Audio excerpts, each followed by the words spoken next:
Good afternoon, or good morning, or good evening, depending on where you're listening today. Thank you all for joining us today for the sixth of our Columbia CBIPS lecture series on social justice and the AEC industry. I'm Rick Bell, the Deputy Director of Columbia's Center for Buildings, Infrastructure, and Public Space, and also an adjunct associate professor at Columbia School of Engineering and Applied Science. It's my pleasure to be here standing in for Feniaski Peña-Mora, who was called to an important meeting downtown. As the events of the last months have demonstrated, we are living during exceedingly challenging times, characterized by divides, distress, and distancing. However far apart we have been, however far apart we currently are, we need to learn to come together and to be together, to act together for social, economic, and environmental justice. I hope that the events of these last months bring better understanding of the injustices that exist and become a catalyst to bring about real change for all. Along with many of our colleagues in New York City and around the world, the faculty and staff of the CBIPS, I'd like to add our voices to those decrying institutional racism in the AEC industry. Today, our industry has challenging work ahead to achieve true racial and gender inclusion. We need to stand with architects, engineers, contractors, and suppliers from underrepresented and marginalized communities. And we need to listen better, to learn better, and to incorporate the lessons of diversity and distress into the way we can work together, the way we can reshape economically challenged communities. We need to build a better future for our industry, characterized by respect, opportunity, and collaboration. From mid-May until early September, our COVID-19 lectures brought people together to address the impact, response, recovery, and preparedness of the architecture, engineering, and construction community in regard to the coronavirus pandemic. The talks also related issues of social, economic, and environmental justice to the new normal post-COVID-19 in the AEC world. We had speakers in that series from many cities: Beijing, Boston, Chicago, London, Los Angeles, Paris, Porto Alegre, Sao Paulo, Seoul, Washington, D.C., Wuhan, and even New York City.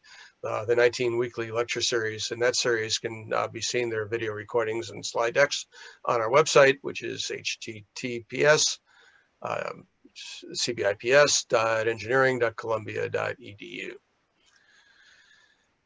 Today, as we continue our series on social justice and the AEC industry, I would like to thank the organizations with whom we are collaborating and presenting these lectures. That list includes the American Council of Engineering Companies, ACEC, New York, the American Institute of Architects, New York chapter, the American Society of Civil Engineers, the Consortium for Sustainable Urbanization, Engineering News Record, the National Academy of Construction, and NICOBA NOMA. The inaugural speaker in this series was Justin Garrett Moore, the Executive Director of the New York City Public Design Commission. He talked a lot about activism and particularly what he's been doing with the Black Space Collective. The respondent and co-moderator for that was Suzanne Mex, who's the Managing Director at AIA New York. The second speaker in the series was Mindy Thompson-Full, a social psychiatrist and professor of urban policy and health at the New School. Gregory Schweitzer, founder of Schweitzer Architect PC and president-elect of NICOBA NOMA, was the co-moderator. The third speaker, as you can see on the screen, was Kerry Scott, global practice leader for the social inclusion issues at Mott MacDonald, based in London. Alexandra Wagner, a civil engineer at Mott MacDonald and 2020 Columbia Engineering graduate, was the co-moderator.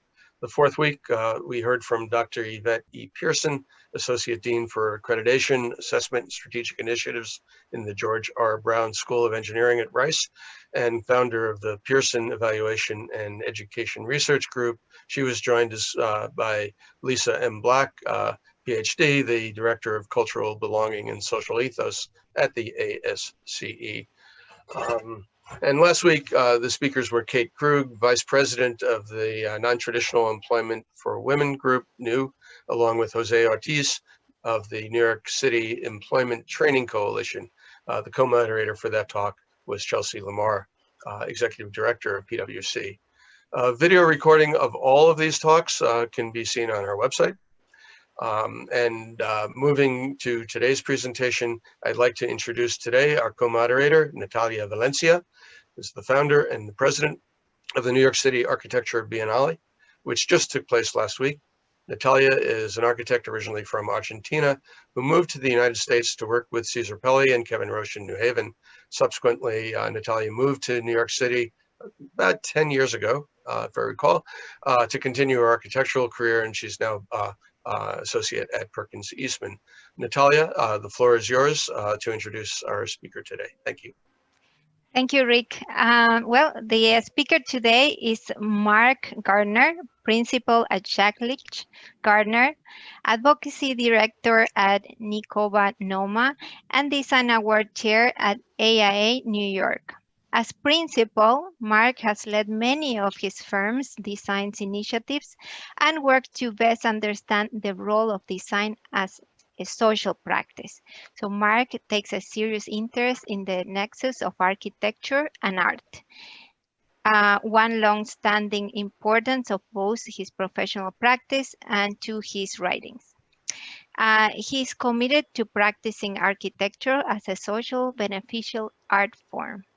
He holds a Bachelor's of Science degree in architecture from Georgia Institute of Technology and a Master of Architecture degree from University of Pennsylvania, conferred in 2000. He teaches at Pearson New School of Design where he's a director of the Master of Architecture program. His more detailed bio is on the CBIPS website. So thank you, Mark, for being with us today. The floor is yours. Great. Thank you. Just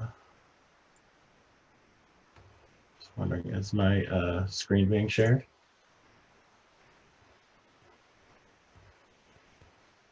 Anyway. Not yet, Mark. Okay. All right. Welcome everyone. I'll jump into the presentation in a second. I just want to talk a little bit. What I'm going to talk a little bit about today is really about my practice. And when I say practice, I'm going to talk about an expanded field of practice.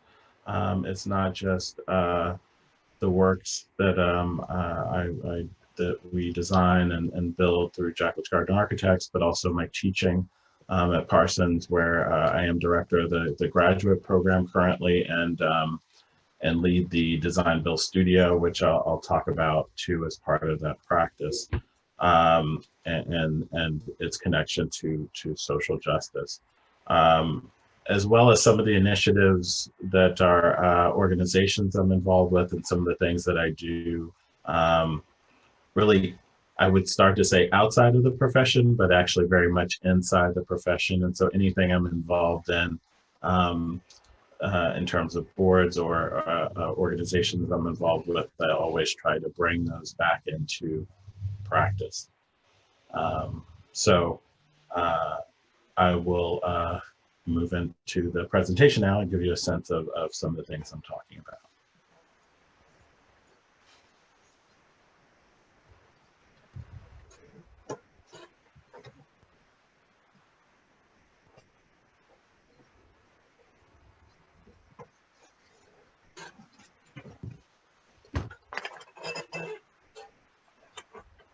Great. Can just checking here. You can see my screen.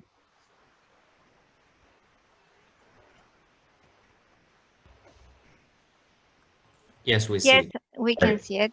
Great. Thank you. Sorry about that. Yeah.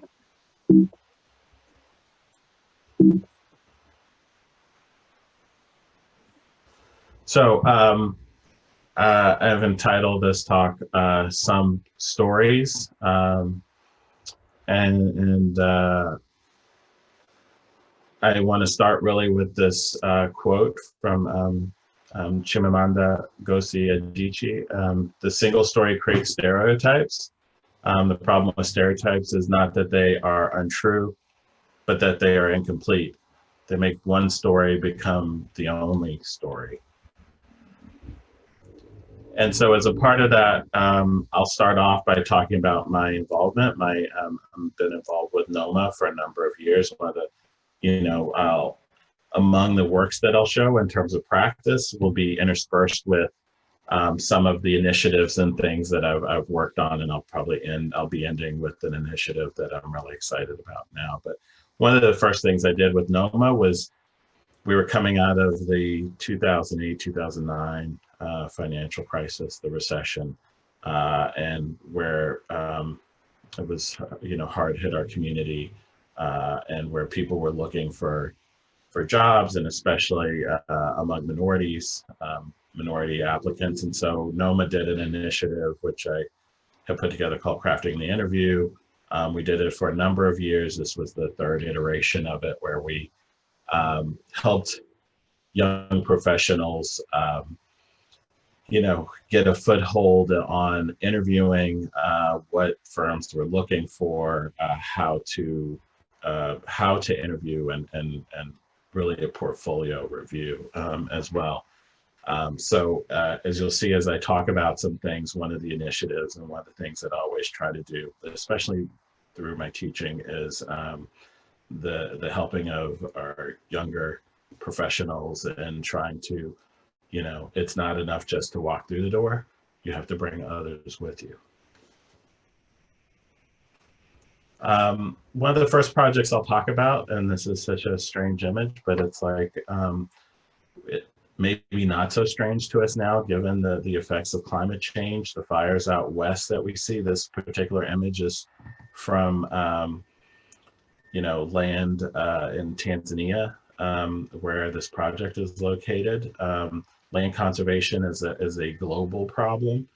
And in Tanzania, this particular project, though seemingly has nothing to do with, seemingly we think has nothing to do with land conservation, is all about land conservation and issues of social justice. And so it's about a cooperative of beekeepers in Tanzania that with a nonprofit client and a group in Tanzania that we worked with, Mary Canning, as you can see here from Follow the Honey, and David Kamara, who's in the image, who formed Follow the Honey Tanzania, in order to bring this cooperative of beekeepers together, not just for their own economic benefit, but also has a larger group to empower this group, but also to save the honeybee, which we see the strains on the European honeybee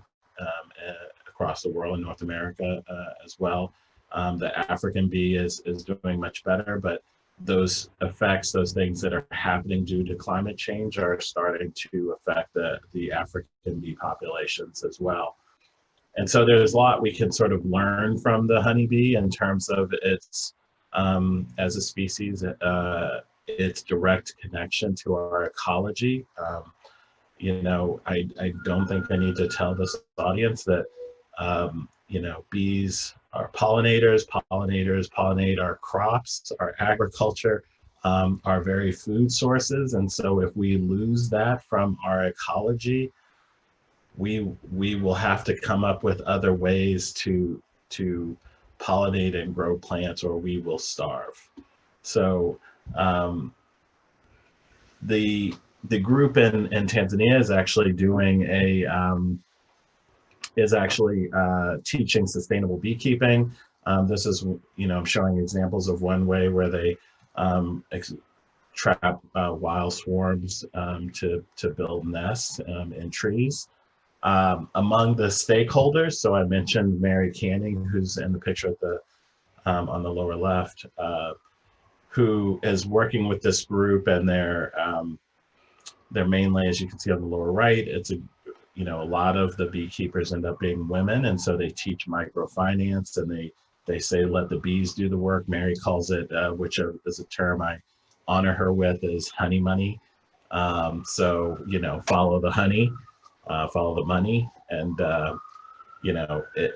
they actually form businesses within the co-op, and we had to create a central center for them to actually bring their bee products, the honey, the propolis, the wax, and actually create products that would go out into the global market. And so the center, which is located in Dodoma, Tanzania, which is, we're still in, it's been a lot of work and years sort of in the reckoning, and hopefully at this point land has been acquired, but we're still in the planning stages. And so this bee center would actually is not for bees, but for people. And so there is a FDA approved facility that would actually be for extraction, a market. We hope to grow it to include a university and college graduates to actually do studies for the African bee, as well as a bee safari, which would take people out to see these locations and the ecology in which the bees actually survive. And so this is some images taken actually on the site with a rendering. These are actually renderings of what this center would look like. I'm going to run through that really quick.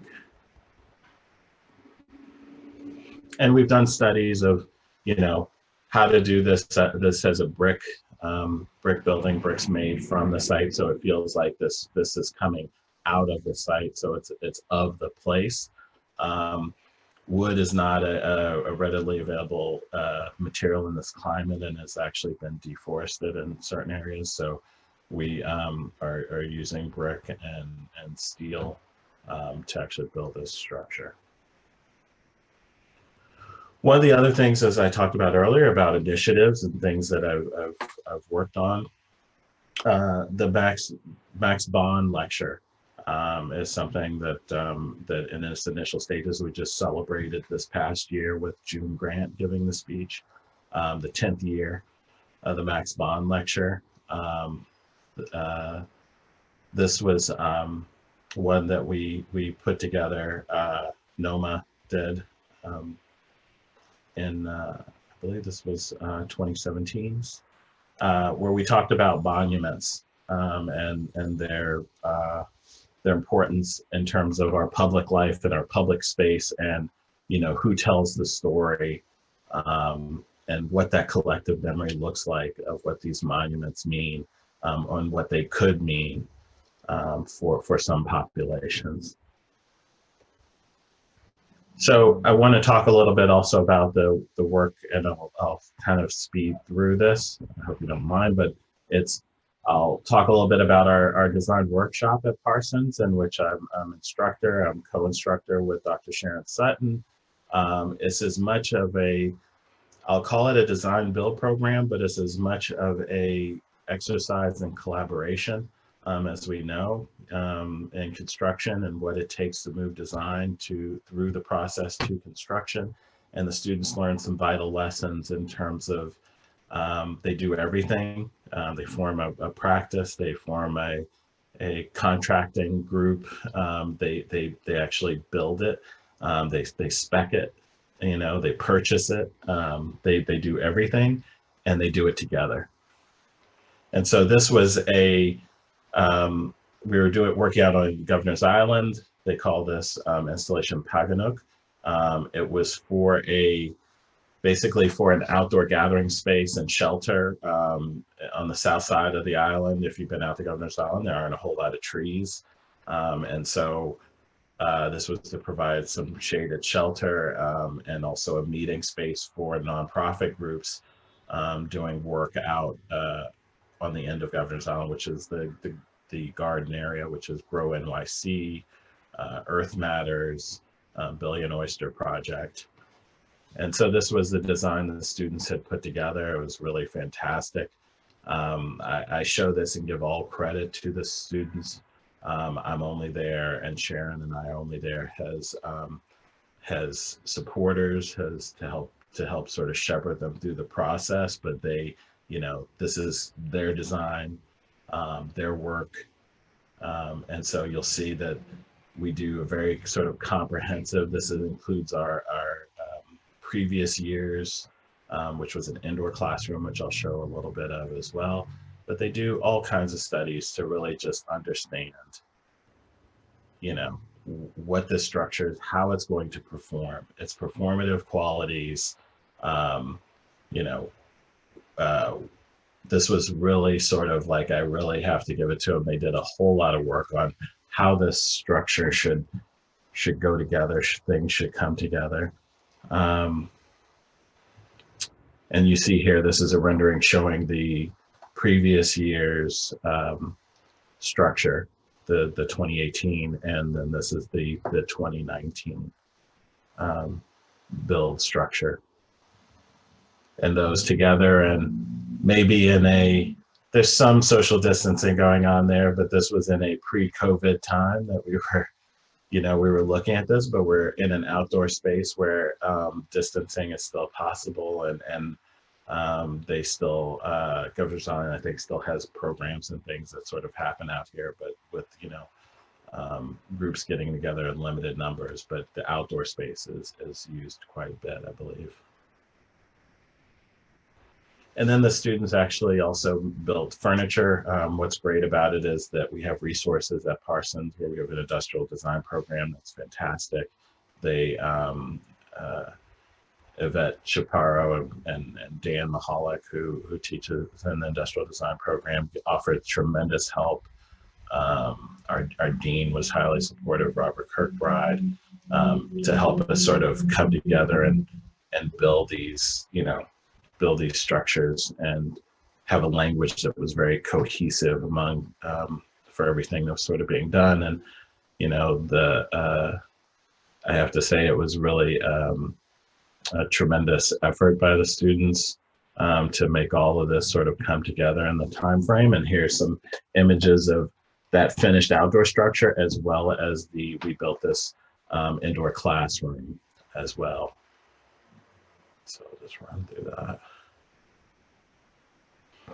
And so, when there's a lot of work that goes into making all of these things happen in terms of practice. This was a structure that we did for, unfortunately, this was spring of this year. We all sort of, realize or know what happened during that moment. And so in that COVID moment, we put together this structure for an urban farm at Weeksville, Society of Weeksville in Brooklyn. And I'll get a little bit into the history of it. The project didn't end up, we weren't able to build it like we were the past projects that you saw, because it was for this past summer. But we were able to put together, get pricing, and hand over this to the client for them to hopefully be able to build in the future. And the students still look forward to the day where they can be involved in the project. They called it Porch Light. Porch Light was based off of the idea of, again, this was with on this project, Sharon Sutton, Thomas Cosbow were my co-instructors. And really, we had them looking at the sort of history of the site of Weeksville. If you don't know, Weeksville is an early African-American town out in Brooklyn, along the Hunterfly Road, which used to run through pre-grid through Brooklyn out to Jamaica Bay. This was established in the 1830s.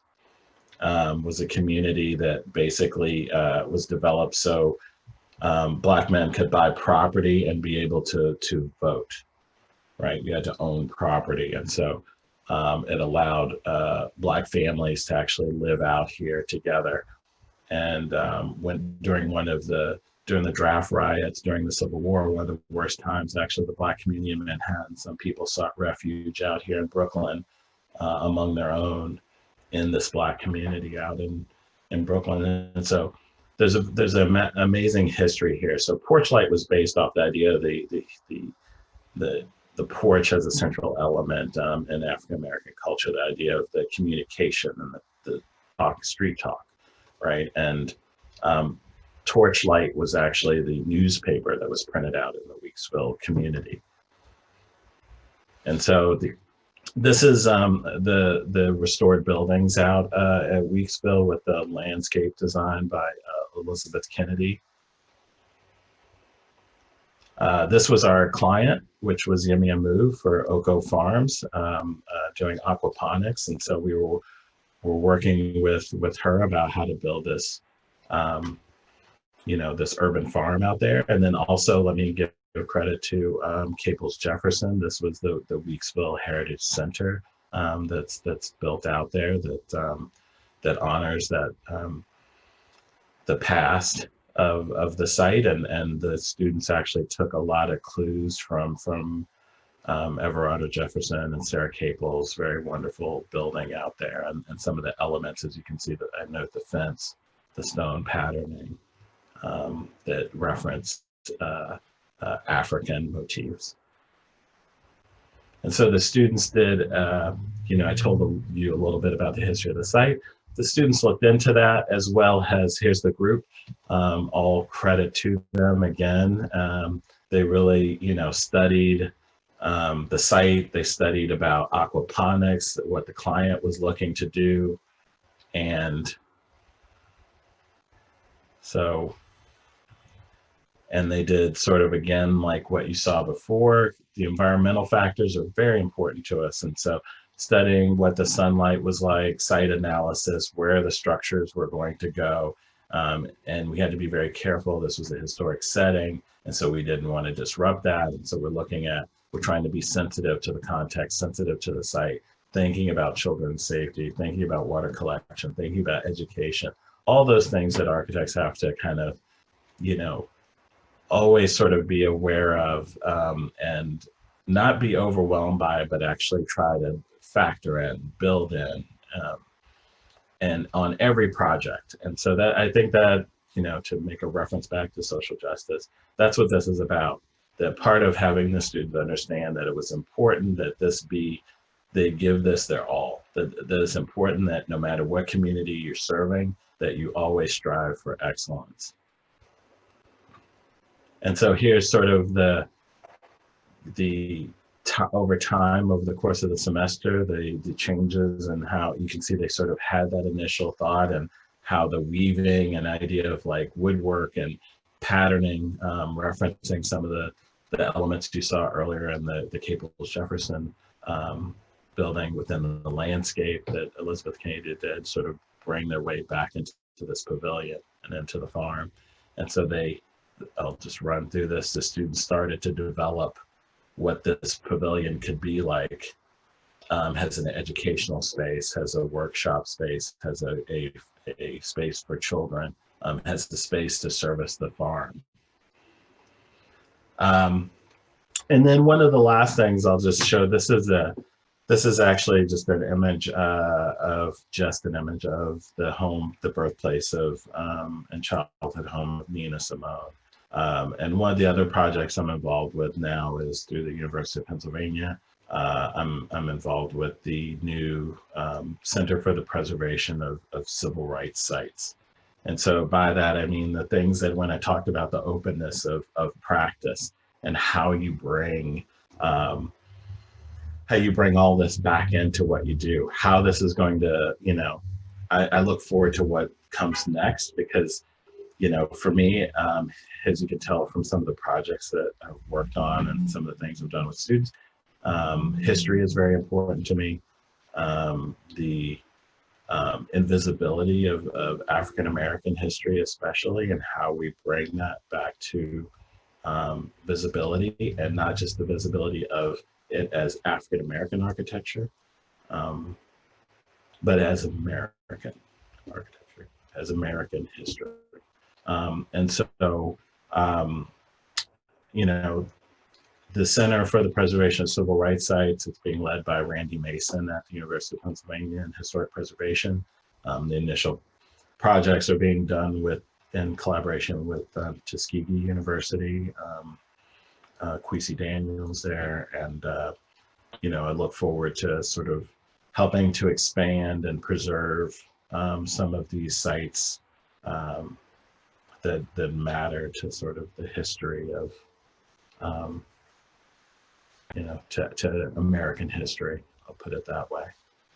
And so this was just a short.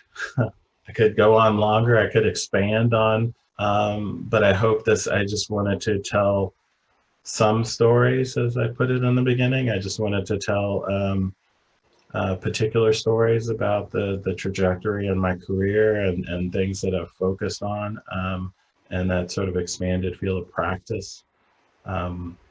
So thank you.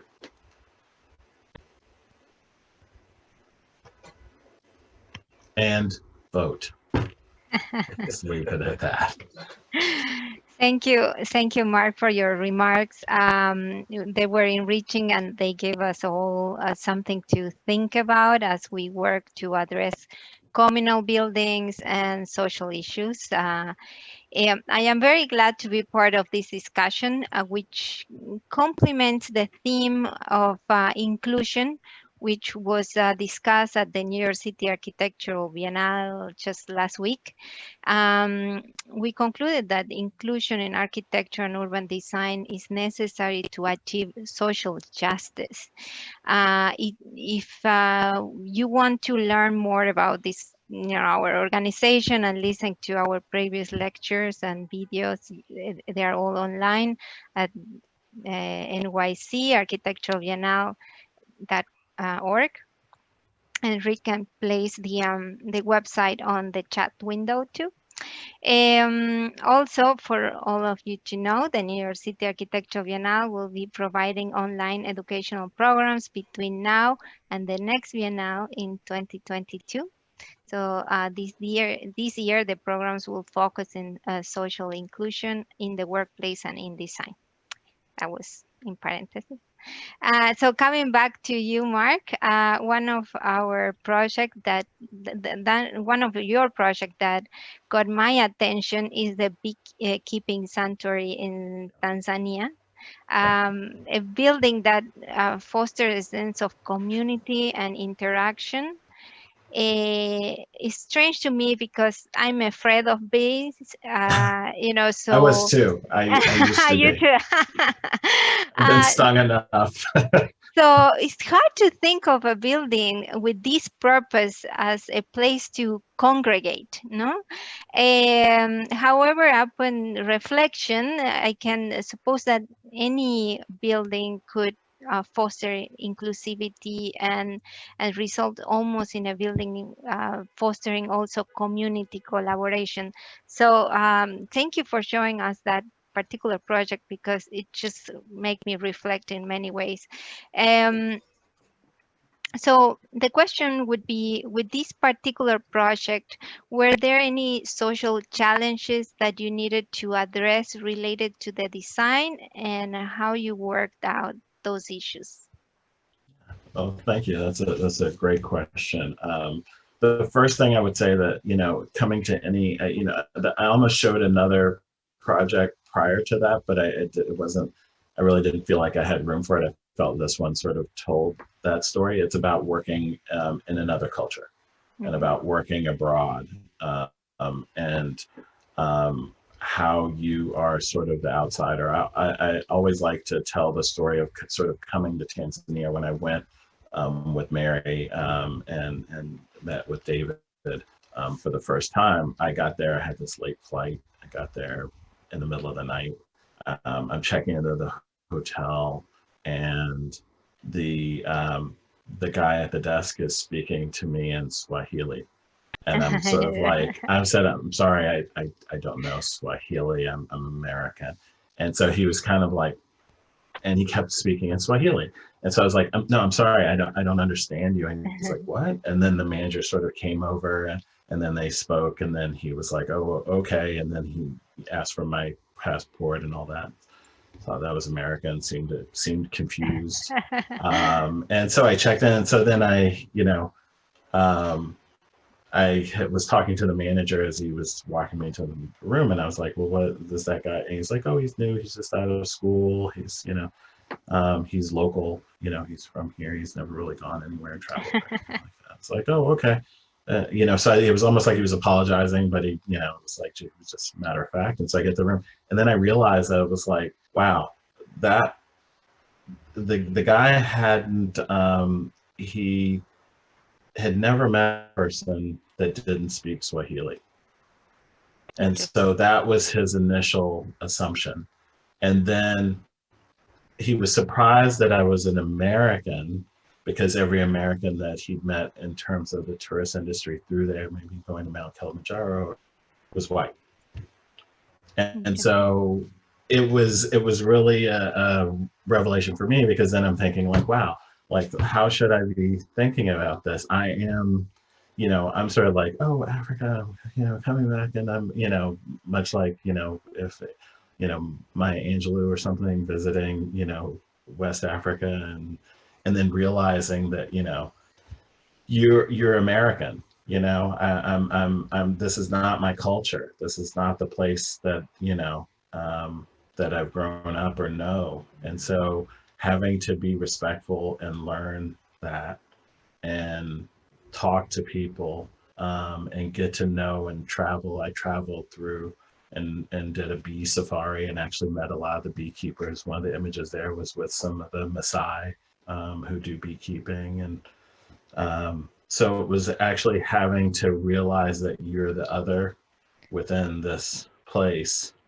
And so how do you design from that standpoint? How do you start to think about it? How do you realize that you're bringing certain things, but you have to work with what the tools that you have there? And so the materiality that we're working in, I tried to start to explain it, is built off the craft and the skill of the people that can do the work there. That there isn't wood is because wood would be taken down and probably burned from the building. So nothing's made out of wood. There's a lot of metal shacks and mud brick and, masonry and other materials, but not wood. And so having to sort of understand that and work with it, and also be respectful in terms of if you're using elements, and thinking about the culture is interesting. Natalia, how you mentioned about like those gathering spaces. We thought about what it's like within the culture to have sort of formal classroom gathering spaces, but also these courtyards where, people just like on the street, they're just like stopping and talking to one another. And so how do you create these informal spaces in the building that allow people just to, hey, I just came out of class and I just learned this, and, that they can interact. Yeah, that's just the chit chat, right? Just to talk, just to, to respect that and to sort of build that into what we were doing.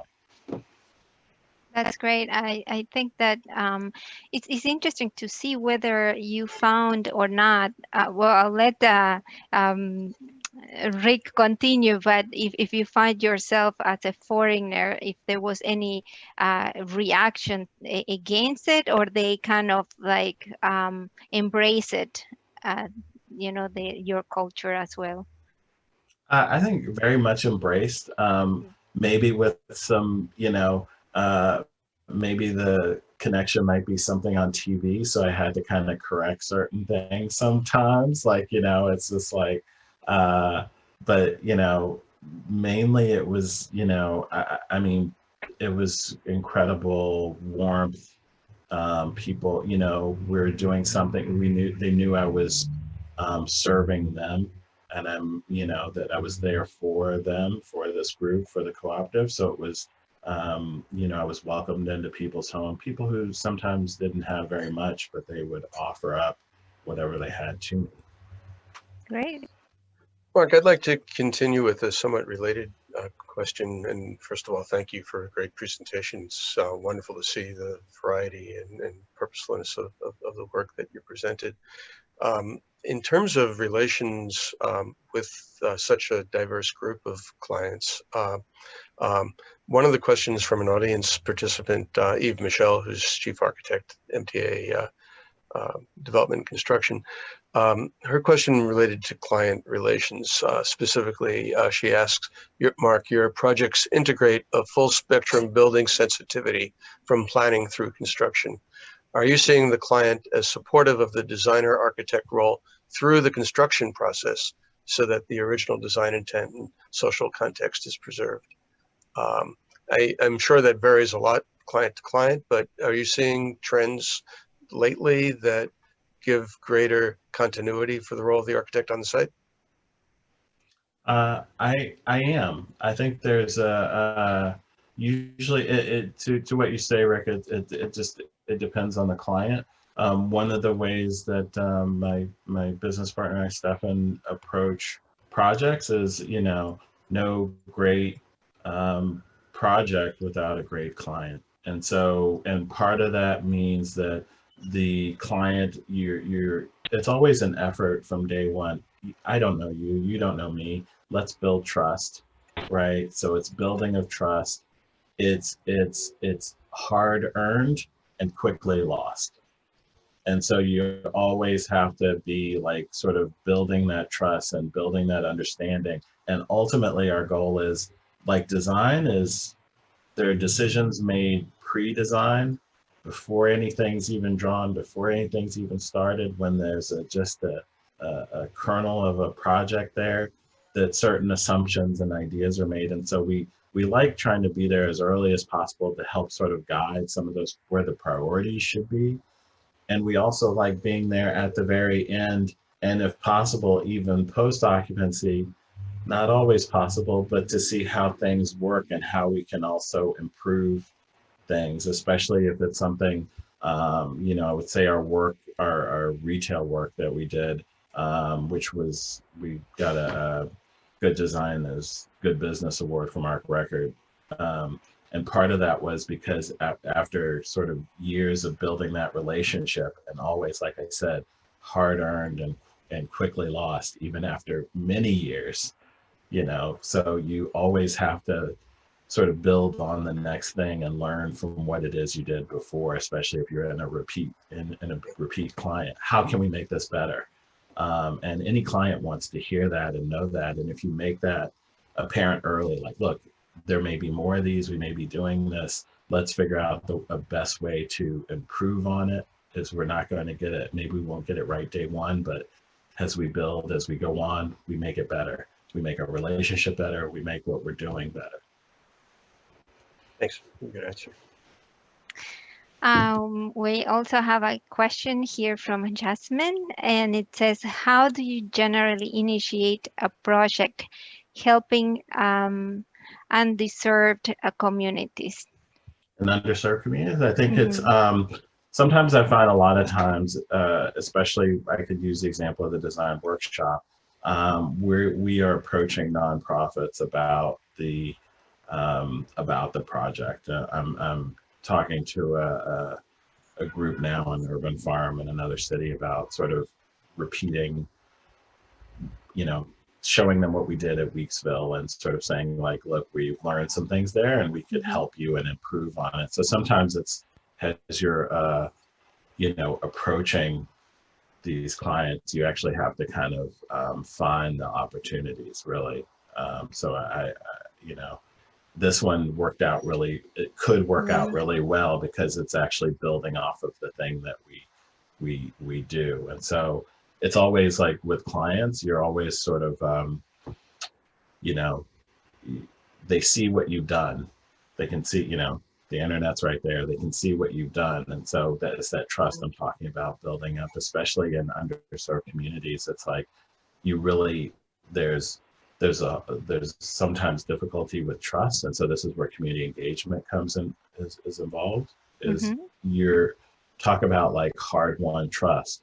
Oh boy, that work is hard. That trust is hard-won in those communities because they've been made so many promises that just people haven't followed through. And so that's their reality. And so you have to actually go in knowing that. I know you've heard this before, and I'm not going to give you the same song and dance. And so I'm not just going to tell you, I'm going to show you. Maybe here's the initial study, and don't worry about it. Here, we're just showing you what it could be. You have to earn that trust, and it's a lot harder earned, I find, than even working with, you're working with some multi-million-dollar developer, I mean, sure, you got to earn some trust, but in those underserved communities, wow, they're just like, they're coming at you like, Even worse. we've been used and abused, and no more. And here we are with another one of you guys coming in saying you can do something for us. So, you know, you really have to show them by your actions. With example or with project that succeed. Yeah, Well, with things that have succeeded in the past, that's like what they, you know, and then they can believe. mm-hmm.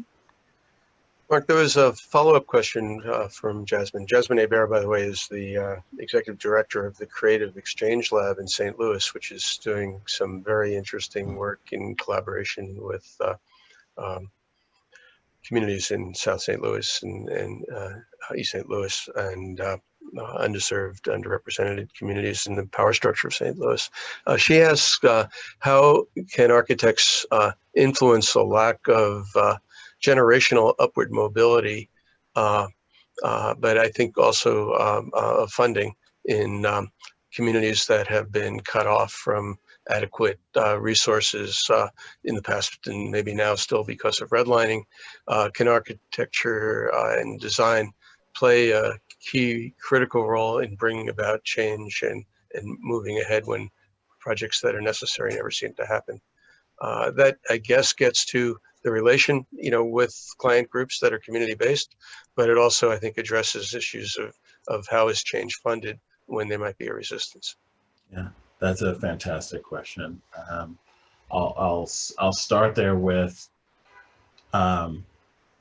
architecture has limits, and as we tend to understand it now, has its limits and can only do so much. And sometimes we have to have skills as architects outside of the things that are maybe somehow minded as our traditional boundaries. Strategic planning, financing, you know, strangely enough, community engagement in very serious and deep ways.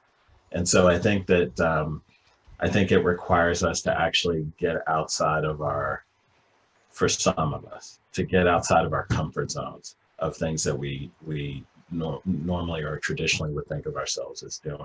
I think one of the things that I learned very quickly with the B Center was there was a lot of like, gee, where do we go next, or how do we do this? And I found myself going into my network of people and going, well, let's go here. Let's talk to these folks at, you know, at Wharton, at UPenn, who can do social impact stuff. Like let's talk to them and see what they can help, or if they can do some financial planning or for you in terms of year by year cost of the enterprise. Or maybe we can go, you know, things that maybe aren't my skill sets, but realizing that these are things that are needed. And sometimes, you know, architects are really great at that. We can be conveners, we can be, you know, mediators, we can bring in expertise and to help the community to understand the things, you know, maybe they can't understand for themselves, or that we are, and we know that we're not maybe the greatest at, but that we know people who do that, and we also learn from that. So over time, I've learned some skills from others who I've had to kind of bring in. I'll say I'm dangerous enough to have a conversation. I can't do necessarily what they do, but I've had to put myself in uncomfortable spaces in order to, that's learning, right? So we've had to learn. And I think we actually need to be more open about these boundaries that we've created ourselves as architects. The first thing I stop a student from saying is, architects do buildings. Architects don't just do buildings. Sometimes architecture is deciding not to build something. Yeah. Well, I have one more question for you, and is about your project. Which one do you feel more accomplished and more proud to have addressed this social injustice? Which of my projects? Yes. Which of your projects you feel more proud of? You know, or is the best example that you feel? Wow. You know, obviously, you know, the B Center really, because of its, you know, but there's so many things. Sometimes there are things that that are, when I say projects, or when as I start off to talk about expanding the idea of practice, what it means to practice, the things you bring in. Sometimes it's like the ideas or things that I work on, like I'm always excited for the next thing. And so right now, the Center for the Preservation of Civil Rights Sites at UPenn and being involved with that has me tremendously excited. I think that's going to be something that, in terms of working with larger communities to think about how we, how we preserve or, how we save African American history. And I hate having to say it like that. American history, how we, that some things have been, I have my own stories of, I think we went on a, family reunion trip into a place where I'm from Virginia, and where the town that used to exist, that was a lost town, that, my ancestors had established on the York River. And, I go there with my great aunt, and it's gone. But and that probably dated around from the time, people lived there from the time, like even before the Civil War. And yet the site saved on that, it was on a military base, so it was federal land. The Confederate cemetery across the street, Confederate flag flying and everything, perfectly grass cut, fence built around it, preserved. And I'm like, what the hell? Like, this is all, it's all American history. I'm not saying that shouldn't be preserved, I mean, that's history too, but equally so. So is this, and to let it be grown over and lost. Understood. Yeah. Well, to close, I have one more related question that comes out of what you were saying, toward the ending of your remarks. You said, I look forward to what is coming next. And as you just said, again, history is very important. I looked just now at the website for the Center for the Preservation of Civil Rights Sites at Penn Design at University of Pennsylvania. And it's interesting, both the composition of their staff and their board, but it was a little bit vague on which sites. In New York, you could look at a statue of Harriet Tubman, but if you were to go to, say, Alabama, there's an architect on the call, I won't mention that person's name, from Birmingham. Are there specific sites throughout the South or in the North as well that you and others involved with the center are beginning to look at? And could you describe one or more of them? Yeah, sure. It's already been announced. I don't mind talking a little bit about it.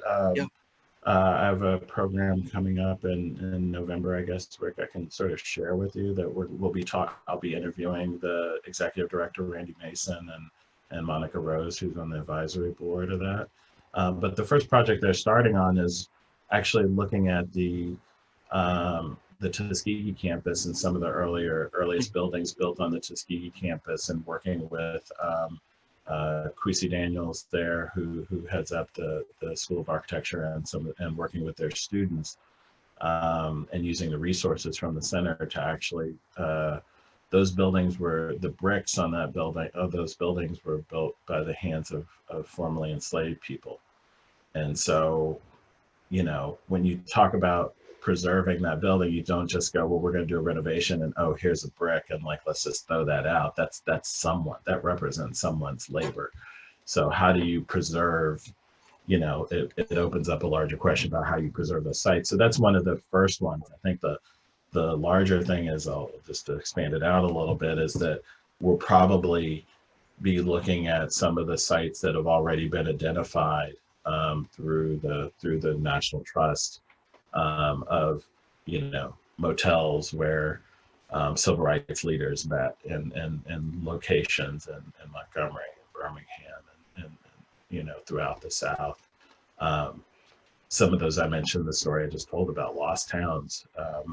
You have people already doing work, like Andrea Roberts, I'll mention, at Texas A&M, who's looking at lost towns in Texas, that were built by Black people who you know, those places have since been lost in time. And so there'll be work like that to sort of do, and a lot of places, you know, I showed the Nina Simone's birthplace, you know, sites like that are historic sites. We have those in our own city, you know, throughout the city of these sites that need to be preserved. And also there'll be a focus of relationships with, because there's so many historical buildings on historically Black colleges and university campuses that that'll also be a focus.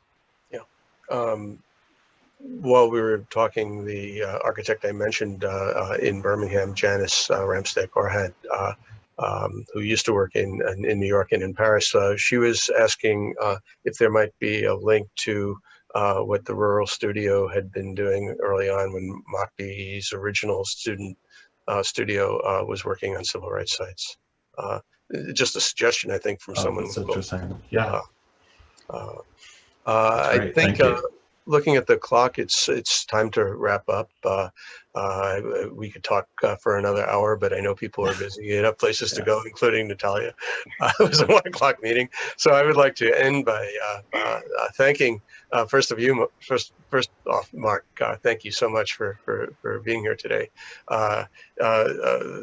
The range of projects, as I said before, is phenomenal. I look forward to see what is coming through the door next. When we were talking yesterday, you said there's a fair amount of housing work, social housing work in New York. Yeah, and I think that could be the subject of another talk. We're going to do a series later on about the future of New York after the pandemic, and housing is going to be high up on that list.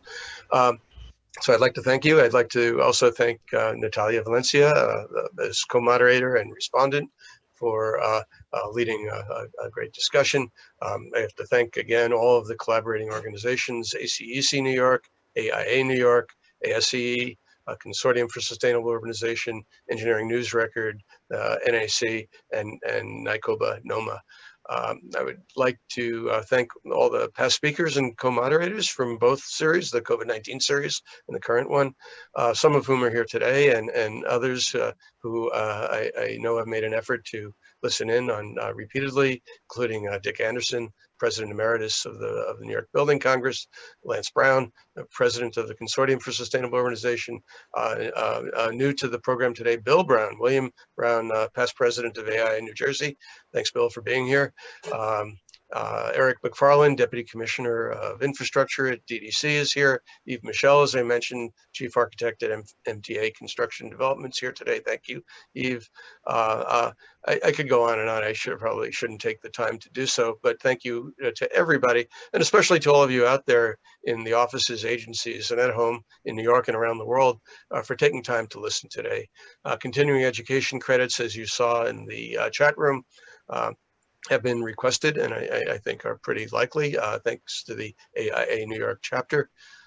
If you are seeking credits, please send your name to us by email at cbips@columbia.edu. And by the way, if you've done this repeatedly before, you're on the list. Don't do it again. It's all right. I would also like to thank the team at Columbia, particularly David Chitaneva and Michael Smith, without whom this program would not be possible. And I'd especially like to thank John Park, PhD, who has made the closed captioning a reality. Our speaker next week on Tuesday, November 3rd, will be Pascal Sablon, AIA NOMA Lead AP. Pascal is the founder and principal of Beyond the Built Environment, and as of a week ago, well, 2 weeks ago now, President-elect of the National Organization of Minority Architects. The co-moderator for that program and respondent will be Tanya Adair of Splice Design. Stay tuned for news about the final 2 talks in the series on Tuesday, November 10th, with Joel Sanders, talking about his work at Mixed Design, and on Tuesday, November 17th, with Commissioner Victor Calise of the Mayor's Office of People with Disabilities. Thank you all again for joining us today. Stay well and vote. And thank you, Mark, for reminding us all to vote. Do you want to say who to vote for, or shall I? I won't get into that. We don't need to do that, but just go vote. Every vote counts wherever you live. Thank you, and goodbye to all. Thank you. Thank you. Thank you, Rick. Thank Natalia, David.